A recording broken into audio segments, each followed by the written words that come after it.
Question number 1 देखिए, एक 11 digit का नंबर दिया हुआ है और ये 18 से डिविजिबल है, तो x की वैल्यू निकालनी है आपको। देखिए जैसे ही 18 दिखा आप बोलोगे ये 2 से भी डिविजिबल होना चाहिए, 9 से भी डिविजिबल होना चाहिए, दोनों का मल्टीपल है। अब सबसे पहली बात 2 के लिए क्या देखना है आपको कि यूनिट डिजिट चेक करना है और ये होना चाहिए 2 का मल्टीपल, सिंपल सी बात है। तो सभी जो भी ऑप्शन दे रखे हैं वो 2 के मल्टीपल हैं, तो ये बात तो क्लियर हो गई। अब 9 का देखना पड़ेगा आपको। 9 के लिए क्या करना है कि डिजिट सम 9 से डिविजिबल होना चाहिए, सिंपल। तो ऐड करो जो भी वैल्यूज़ आपको यहाँ पे दी हुई है।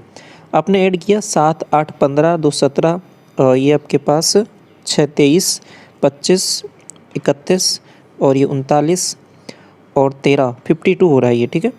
52 में क्या ऐड करें, x की वैल्यू, जिससे ये डिविजिबल हो जाए 9 से। आपको कि 6 ऐड करने पर बन रहा है क्या 58 हो रहा है, नहीं। 50 आपके पास 56 हो रहा है, ये भी नहीं होगा। ये 60 हो रहा है, ये भी नहीं होगा। 2 ऐड करने पर 54 बन रहा है। 9, 6, 54, 9 से डिविजिबल है, तो आंसर यहाँ पे हो जाएगा ऑप्शन नंबर 4। ये बात समझ में आ गई आपको। क्वेश्चन नंबर 2 देखिए, n+18 पर्सन ईच वर्किंग 7.5 घंटे एक दिन में और कंप्लीट कर सकते हैं 48% काम को 20 डेज़ में। n+12 पर्सन आपके पास कंप्लीट करते हैं रिमेनिंग काम को 30 दिन में। आगे बोला है कि ईच ऑफ देम वर्किंग 6.5 घंटे। n की वैल्यू निकालनी है। दोनों चीज़ों को बराबर कर दो, सीधा सा MDH कंसेप्ट लगाना है, ठीक है। जो भी वर्क है उसको नीचे मेंशन करना है। ये बात क्लियर है ना आपको, कई बार डिस्कस कर चुके हैं। तो देखिए सबसे पहले कितने आदमी हैं, आप कहोगे कि n+18। 7.5 घंटे को मैं ऐसे लिख सकता हूँ क्या कि 15/2 लिख लो, चाहे 15/2 लिख लो या फिर 7.5 लिख लो, एक ही बात है। आगे देखिए थोड़ी कैलकुलेशन आसान के लिए, आगे क्या बोला है कि 20 दिन में, तो यहाँ पे ये आपके पास 20 दिन आ गया। कितना बटे में मैं क्या लिखूँगा यहाँ पे 48 क्यों लिख रहा हूँ, बात समझ में आ रही है। ये वर्क है, टोटल काम 100 था, उसका 48% कितना हो जाएगा 48, या फिर आप इसको 48W लिख सकते हो या 0.48W लिख सकते हो। बात समझ रहे हो, कुछ भी लिख लो, कुछ फ़र्क नहीं पड़ रहा, बात को समझना है बस आपको, ठीक है। नेक्स्ट देखिए n+12 यहाँ से लिखा और इसको किससे मल्टीप्लाई करूँगा, आप कहोगे कि 6.5 घंटे मतलब 13/2। अब ये जो 2 को लेकर कन्फ्यूज़ मत हो जाना, ये 2 कहाँ से आ गया, ये सीधा सा 6.5 को लिखा है, इधर आपके पास 7.5 को लिखा है, ठीक है। और इधर दे रखा है आपके पास, नेक्स्ट क्या था 48, देखो 48 हो गया, रिमेनिंग कितना बचा, आप कहोगे 52, तो 52 यहाँ पर हो जाएगा। और आपके पास दिन ऊपर 30 है, तो ये ऊपर मल्टीप्लाई कर रहा हूँ किसी चीज़ को, किसी को नीचे कर रहा हूँ, ये चीज़ तो समझ में आ रही है ना आपको। इसको इससे काट लिया। अब नेक्स्ट थोड़ा सा और कटिंग करते हैं इसकी, तो 13 से ये 4 बार चला जाएगा, 4 से ये आपके पास हो जाएगा 12 बार, ओके। थोड़ा सा और देखो, ये आपके पास यहाँ पे 3 से ये 5 बार, ओके ठीक।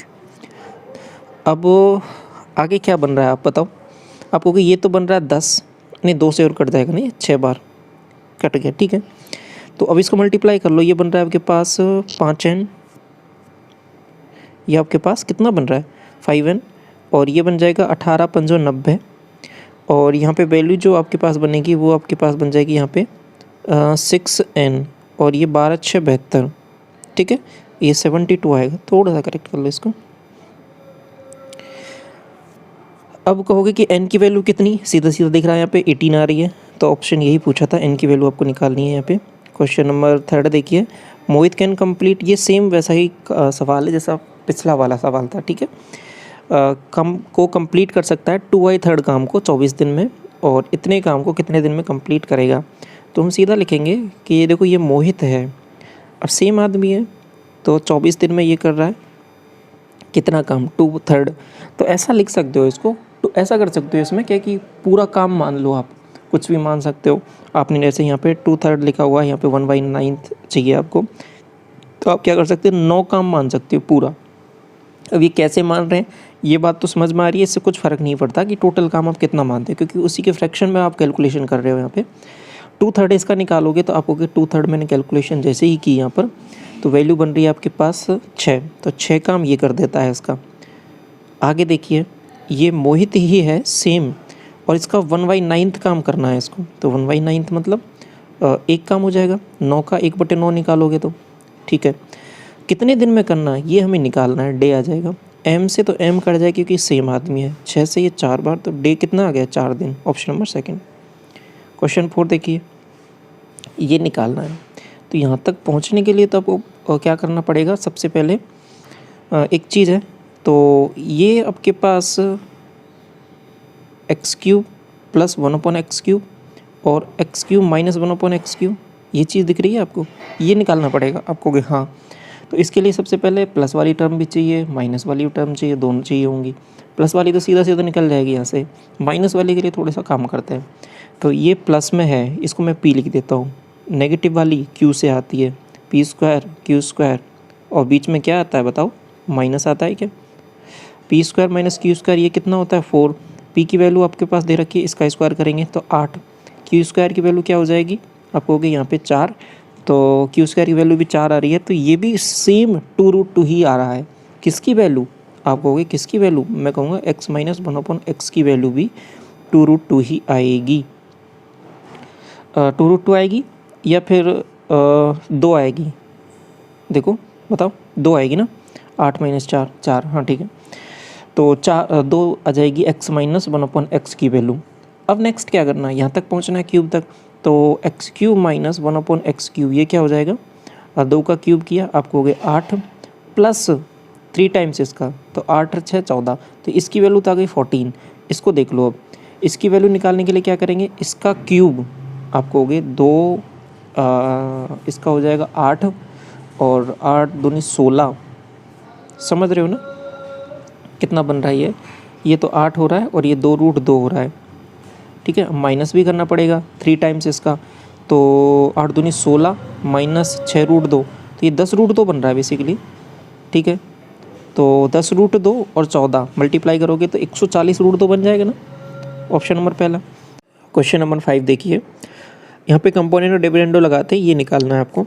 तो सबसे पहले मैं क्या करता हूँ, इसको उल्टा कर देता हूँ, तो ये क्या बन जाएगा, sin x plus cos x बराबर 5/2 हो जाएगा ये, ठीक है। इस वैल्यू को ऊपर कर दिया है, तो कंपोनेंट और डिविडेंडो लगाया तो आप कहोगे sin x/cos x, सिंपल सा। ये जो वैल्यू है वो निकल के आ जाएगी, इन दोनों का एडिशन 5 2 7, इन दोनों का डिफरेंस 5 - 2 आप कहोगे 3, ये बेसिकली वैल्यू आ गई tan थीटा की। तो cot थीटा की वैल्यू आप यहाँ से निकालोगे तो क्या हो जाएगी, आप कहोगे 3/7 हो जाएगी उल्टा। अब क्या करता हूँ, अगेन आपको cot² तक पहुँचना है, तो इसका भी स्क्वायर कर दो, क्या कर दो, स्क्वायर करेंगे तो क्या बन जाएगा आपके पास 9/49 बन जाएगा क्या। ये वैल्यू जो आ रही है ये किसकी आ रही है, आप कहोगे cot² थीटा की आ रही है। तो यहाँ तक तो ठीक है, सब कुछ क्लियर है ना। आगे देखिए, अब आपको क्या करना है यहाँ पे कि ये जो वैल्यू इसकी है, आपको यहाँ पे ये वाली वैल्यू चाहिए, कंपोनेंट और डिविडेंड, इसका जस्ट रेसिप्रोकल एक बार और कर दो, तो 1/cot² थीटा, ये हो जाएगा 49/9। अब दोबारा लगा दो इसमें कंपोनेंट और डिविडेंड हो, तो इन दोनों को जोड़ोगे आप कहोगे ये वैल्यू बन रही है आपके पास 9 9 18, ये 58 हो रहा है सीधा। दोनों का डिफरेंस आप कहोगे यहाँ पे दोनों का डिफरेंस 40 इधर बन जाएगा, जो आपको निकालना है 1 + cot² थीटा, और ये हो जाएगा 1 - cot² थीटा, या जो x दे रखा है उसको मान लो, ठीक है। यहाँ तक सब कुछ ठीक है। अब सीधा सीधा इसको सॉल्व कर लो, आपको हो गए डिवाइड किया तो 29 का भी आधा करोगे तो 14, और 14 में एक 0 का मतलब 10 का डिवाइड करोगे तो 1.45 आ जाएगा, ऑप्शन नंबर सेकंड। तो ऐसे कर सकते हो, देखो तरीके तो और भी बहुत हैं। इसको आप सीधा sin x cos x यहाँ से tan x की वैल्यू निकालो, फिर उसको कॉट रख के फिर यहाँ पे रख दो, कंपोनेंट डिविडेंडो लगाए बिना। लेकिन थोड़ा सा अप्रोच सभी पता होनी चाहिए, किससे थोड़ा सा आसान हो रहा है सवाल। क्वेश्चन 6 बोल रहा है कि एक पाई चार्ट आपको दे रखा है, इसमें बोला है कि टोटल ये मामला है कितना, ये आपके पास फ्रूट दे रखे हैं 50,000 किलो है ये, अप्रोक्सीमेट क्वांटिटी पोमेग्रेनेट्स और बेरीज, जो अनार है और बेरीज़ हैं उनके बीच में डिफरेंस बताना है, ठीक है। तो ये आपके पास 31.07 है, और आपके पास बेरीज़ कहाँ पर है, देखो यहाँ पे ये वाला कलर 8.11, तो डिफरेंस निकाल लो, आपको 6, यहाँ हो जाएगा 9, यहाँ हो जाएगा 9, तो आपके पास आ जाएगा 2, और ये आपके पास आ जाएगा 2, इतना आ रहा है, ओके। इतना आ रहा है तो आपको इसका ये बेसिकली परसेंटेज में है ना, तो आपको किसका 50,000 का निकालना है, तो जस्ट 5 से मल्टीप्लाई करके देख लेते हैं, क्योंकि डिजिट पे काम करते हैं हम तो 5 से मल्टीप्लाई का मतलब 2 से डिवाइड, तो आपका आना चाहिए 1148 करके कुछ ऑप्शन। देखो कहीं बन रहा है क्या, 1148 पहला ही ऑप्शन दे रखा है। एक्चुअल कैलकुलेशन भी नहीं करनी, केवल डिजिट देखकर आप आंसर टिक करके आगे बढ़ सकते हो, ठीक है। ये अप्रोच मैं आपको कई बार डिस्कस कर चुका हूँ। क्वेश्चन नंबर 7 देखिए, इसको सॉल्व करना है। देखिए मामला क्या दिख रहा है, ये कोई ए टर्म है, ये कोई बी टर्म है। तो ये दे रखा है आपको A square plus B square minus A B, बटे में क्या दे रखा है कि A cube plus B cube. तो सीधा से क्या बनने वाला है, आप बताओ। आप कहोगे इसको जब ओपन करता हूँ मैं तो ये बनता है मेरे पास ए प्लस बी और A square plus B square minus A B. तो ये तो ऊपर दे रखा है, ये तो कट जाएगा, केवल ये बचेगा ए प्लस बी। तो इन दोनों को जोड़ दो, 432, और ये बटे में आ जाएगा बेसिकली 432 प्लस 247। तो ये आपके पास 9, ये आपके पास 7 और ये आपके पास 6। ऑप्शन में ये आपका थर्ड हो जाएगा।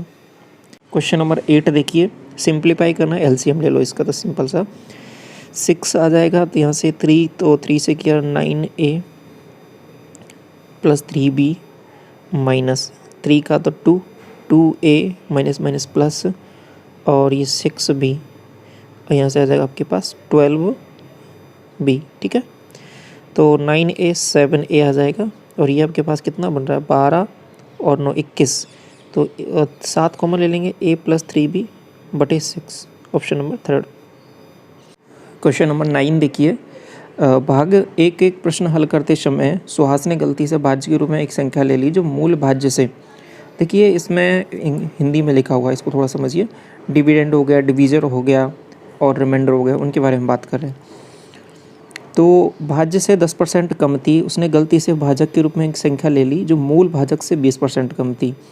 तो ऐसे क्या हुआ है कि मूल जो यदि भाग के मूल प्रश्न का सही भागफल इतना है और शेषफल इतना है 0, तो उसकी गणना में कोई त्रुटि नहीं है। तो सुहास ने कितना भागफल प्राप्त किया। मामला क्या हुआ है, देखिए आपको पता है कि ओवरऑल जो मामला होता है, जैसे मैंने मान लिया भाज्य जो है वो आपके पास y है, तो इसको कैसे निकालते हैं हम। 24 यहाँ पे ये भागफल दे रखा है, जो रिजल्ट मिला है आपको, मल्टीप्लाई डिवीज़र x मान लिया है, प्लस रिमाइंडर 0 है। तो यहाँ पे 0 को कंसिडर भी मत करो, कोई दिक्कत नहीं है। तो इसको सीधा सीधा मैं ऐसे लिख सकते हैं कि एक इक्वेशन ये बन गई y बराबर 24x, ये बात ठीक है। आगे देखिए दूसरी चीज़ जो बोली है इसमें कि मूल भाज्य 10% कम था, ये 10% कम था, ये वाला मामला 10% कम, मतलब इसको मैं ऐसे लिख सकता हूँ कि 0.9y, ठीक है लिख लो। अभी क्या है कि जो दूसरी चीज़ बोली भाजक 24, ये जो x है ना, x के लिए बोला कि 20% कम था, तो इसको मैं ऐसे लिख सकता हूँ कि 0.8x लिख लो। अब यहाँ पे मैं लिख रहा हूँ जो भागफल आपको मिला है, ये जो 24 है, इसको मैं क्यों लिख ले रहा हूँ, क्योंकि अभी 24 नहीं मिलेगा। 24 तो एक सही वाले केस में था, अगर अभी कंडीशन जब बदल गई है, 0.9 ये ले लिया है, 0.8 ये ले लिया है, तो अभी क्यों मिलेगा, और ये क्यों ही आपको निकालना है। सवाल समझ में आ गया पूरा। तो अभी कंडीशन क्या है, देखो ये पॉइंट हटाओ, ये पॉइंट हटाओ, ठीक है। तो ये मामला बन रहा है, और y की जगह आप ये रख दो। अभी 2 इक्वेशन है, 2 वेरिएबल है, तो y की जगह ही आप ये वैल्यू पुट करोगे, तो इसमें आपके पास क्या बनने वाला है, आपने पुट किया तो आपके पास बन जाएगा 9 × 24x बराबर q इंटू आपके पास 8x, ठीक है। x से तो x चला जाएगा, 8 से ये 3 बार, और 9 × 27, तो q की वैल्यू जो अभी आएगी वो भागफल मिलेगा, वो आपके पास 27 मिलेगा। ये बात आपको समझ में आ गई कि क्या मामला है, ठीक है, क्लियर है ना। ये सिंपल सी आपकी थ्योरम है, नंबर सिस्टम आप पढ़ते हो। क्वेश्चन नंबर 10 देखिए, on day 1 with speed v r covers A distance x in time t, ठीक है। तो स्पीड का फॉर्मूला आपको पता है, v बराबर क्या होता है, डिस्टेंस अपॉन टाइम, ये वाला होता है। इसको ऐसे भी लिख सकते हो कि जो डिस्टेंस है वो आपके पास v स्पीड और t टाइम, इन दोनों के मल्टीप्लाई के बराबर होगी। आगे क्या बोला है, अगले दिन क्या कि वो कवर करता है 0.25 और इतने टाइम में, तो स्पीड, अब अगले दिन की जो स्पीड है वो कितनी हो जाएगी, वो हमको निकालनी है। डिस्टेंस आपको हो गया 2.5x और टाइम आपको 0.75, डिस्टेंस अपॉन टाइम, यही किया है हमने, तो सिंपल कर दिया ना ये बात। अब x की जगह क्या रख देंगे, अब x की जगह ये रख देंगे, क्योंकि यहाँ पे वेरिएबल बहुत सारे हैं और v की टर्म में आंसर चाहिए, तो x की जगह हटा के इसको हटा दिया मैंने, इसकी जगह vt रख दिया, ये यहाँ से रख दिया। ये क्यों रखा समझ में आ गया? इस t से तो ये t चला जाएगा, एक पॉइंट से एक पॉइंट यहाँ पे आप हटा दो, ठीक है, तो पॉइंट यहाँ पे आ जाएगा। तो ऊपर बच गया 25 और नीचे बच गया 7.5, तो और एक और पॉइंट हटा तो ये बन जाएगा ऊपर 25 या 75 और 25 से 10/10/3v, option number second. Question number 11 बोल रहा है कि 1170 मीटर की रेस है, रमन जो है उसमें रीच करता है फाइनल पॉइंट पर 65 सेकंड में, मोहन रीच करता है 90 सेकंड में, कितने डिस्टेंस से उसको हरा देता है? ओके, डिस्टेंस की टर्म में पूछा है और टाइम की टर्म में आपको यहाँ पे मामला दे रखा है।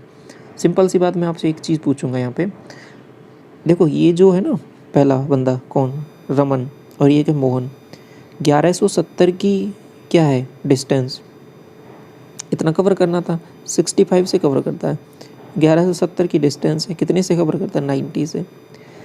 स्पीड निकाल सकते हो, 13×5 और 13×9 117, ठीक है, तो यहाँ से 18, इसकी स्पीड आ गई है 18, इसकी निकाली आपने तो इसकी आ रही है 13, तो मोहन की स्पीड क्या है, कम है, तो मतलब रमन थोड़ा तेज़ भाग रहा है, टाइम कम लेगा, सिंपल सी बात है। अब दोनों बंदे एक साथ दौड़ना शुरू करेंगे यहाँ से और यहाँ से, और इतनी डिस्टेंस तक पहुँचना है, ये पूरी 1170 है। ओके, अब देखिए ये तो क्या है ना रमन, ये तो 65 सेकंड में यहाँ पहुँच गया, तो 65 सेकंड में इतनी कितनी डिस्टेंस तय की होगी, 18 को मल्टीप्लाई करोगे 65 से तो यहाँ पहुँच जाएगा ये 1170, तो इसने तो पूरी 1170 कवर कर ली, बात तो सही है। लेकिन दूसरा बंदा है, उसने 65 सेकंड में कितनी डिस्टेंस तय की होगी, हम कहेंगे उसकी स्पीड को 65 से मल्टीप्लाई कर देंगे, तो उसकी स्पीड कितनी है, 13, कितनी है 13, उसको कितने से मल्टीप्लाई कर देंगे, 65 से, तो मल्टीप्लाई कर दो, तो कितनी डिस्टेंस तय कर ली उसने, आपको हो गया 13×5 और 13×6 78, और ये आपके पास 6 84, 845 आएगा क्या, ये सही है। अब ये दो डिस्टेंस इसने तय कर ली है, तो ये बंदा इतनी डिस्टेंस ही तय कर पाया, दूसरे ने 1170 तय कर ली, तो कितनी डिस्टेंस से इसको हराया, आपको होगी 1170 में से 845 माइनस कर दो 5, यहाँ हो जाएगा आपके पास 5 तो 2 और यहाँ पे बन जाएगा 3, तो 325 मीटर की डिस्टेंस से इसको हरा दिया इसने, ये डिस्टेंस की टर्म में हो गया। क्वेश्चन नंबर 12 देखिए, it takes A and B 3 घंटे 6 घंटे respectively certain to a work, ए है वो आपके पास 3 घंटे, बी है वो 6 घंटे, अल्टरनेट डेज पे करते हैं, ठीक है, तो अल्टरनेट डेज का इतने सवाल कर चुके हो आप, ये 6 आ जाएगा, ये आपके पास 2 एफिशिएंसी, ये 1, ए ने स्टार्ट किया पहले दिन 2 काम, फिर दूसरे दिन बी ने स्टार्ट किया 2 + 1 3, तो 2 दिन में काम आपके पास 3 हुआ है, बात समझ में आ गई।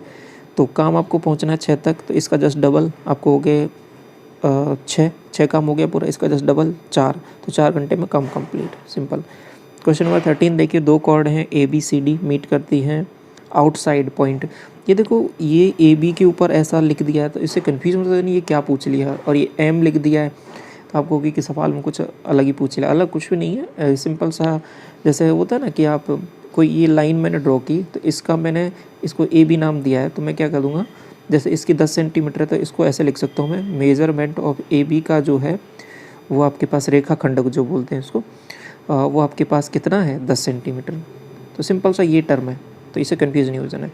तो आपके पास कोई ये आपके पास सर्किल हो गया, इसमें मैंने 2 कॉर्ड यहाँ पर ड्रॉ करनी है, AB और CD कर दो, ये बहुत आसान सवाल है, देखो CD P पॉइंट पे मिल रही है। अब देखते हैं सवाल, आप तुरंत समझ गए कौन सा है, वो 3 फॉर्मूले, मतलब 3 जो डायग्राम मैंने आपको एक पेज में या एक स्लाइड में आपको कराए थे बार बार। AP की वैल्यू पूरी वैल्यू है 200 और आपके पास AB जो है वो के पास 120 है, ठीक है, ये 120 है, तो आपको ये वाली 80 है।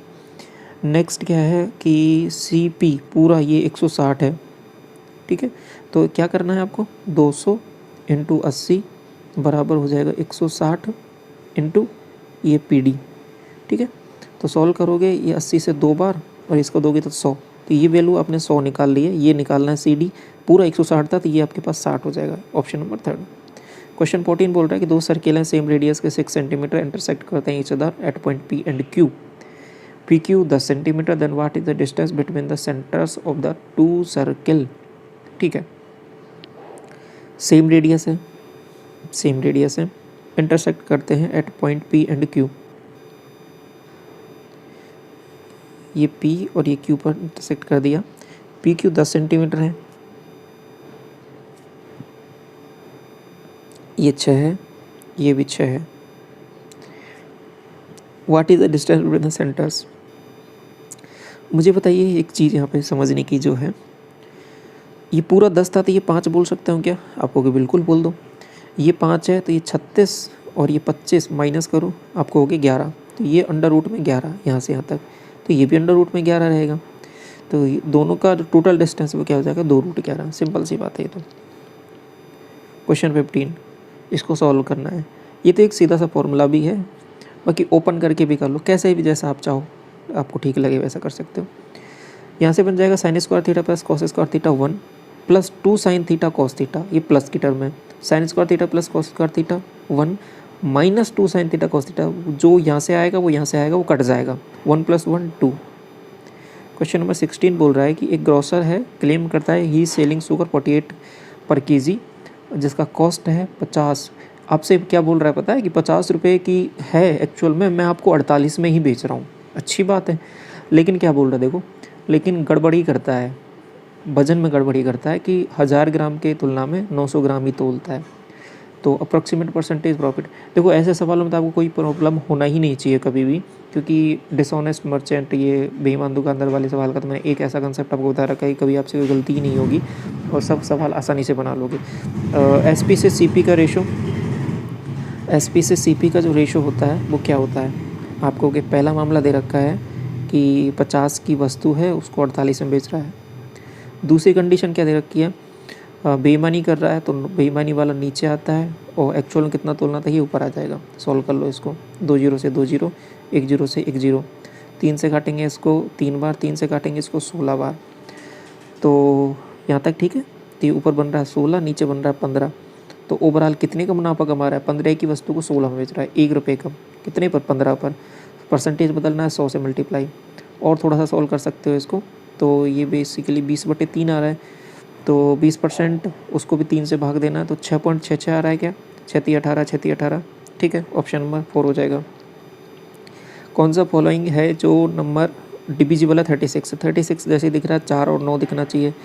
4 और 9 है, देखो ये वाला तो हट जाएगा 42 और आपका 72 हो सकता है। 9 का देखना पड़ेगा, तो 8 8 8 4 12 और 8 20, ये भी हट गया।